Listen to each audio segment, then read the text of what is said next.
From California, Mr. Dreier, for 5 minutes. Mr. Speaker, I ask unanimously the Senate revise and extend my remarks. Without objection. Mr. Speaker, I know that what I'm about to say may be seen as heresy by many, or at least counterintuitive, but, Mr. Speaker, this statement is based in fact. Outsourcing is not decimating our economy. If we take a step back and look at the big picture, setting aside demagoguery and knee-jerk reactions, we see that engagement with a worldwide marketplace is a positive thing for our economy and our shared quest to create good American jobs.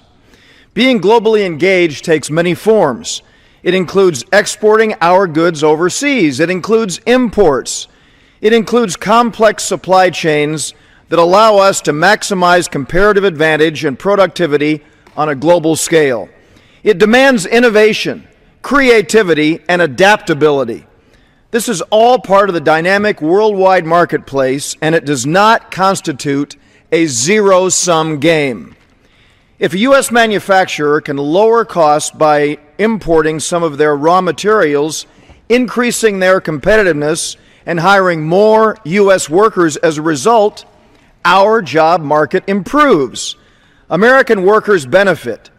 By the same token, if a company can tap into other labor markets, becoming more competitive in the process, and then hiring more U.S. workers as a result, we can all benefit. This is not a hypothetical scenario. We have the data that demonstrates the clear benefits of engaging in the worldwide marketplace. The last time the issue of outsourcing became a political flashpoint was in 2004. We often heard this term Benedict Arnold CEOs who were sending good U.S. jobs overseas. Mr. Speaker, the McKinsey Global Institute did an in-depth analysis of the effect of outsourcing to see what impact it was actually having on our economy. What they found was very interesting. They found that companies that utilize outsourcing as a component of their business plans enjoy new export opportunities, increased productivity, and significant cost savings, all of which support new investment in the United States and create greater job creation right here at home. Furthermore, the jobs that are created by globally engaged companies tend to be higher skill, higher wage jobs than those created by their non-globally engaged counterparts.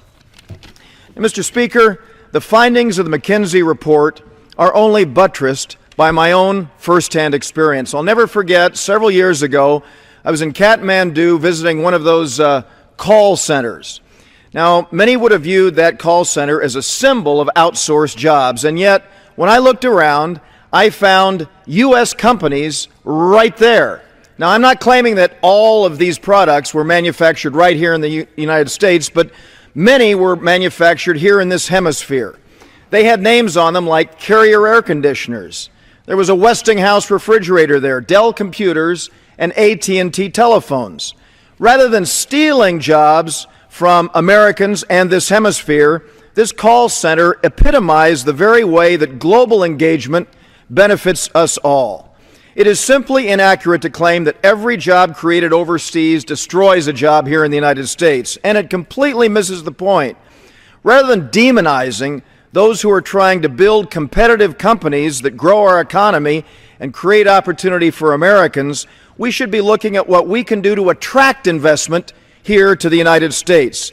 We should be looking at what we can do to empower entrepreneurs to revitalize our economy and restore our job market.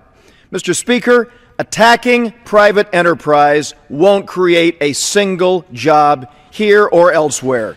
In fact, the danger of isolationist, mercantilist rhetoric is that it can spawn the policy that further stifles innovation and economic growth. If we want to have a constructive debate that leads to policies that will encourage growth and job creation, we need to look at the facts. And the facts are very simple. Engaging globally through exports, imports, outsourcing, insourcing, and all the many ways of tapping into the dynamic, competitive worldwide marketplace is the best way to get Americans back to work.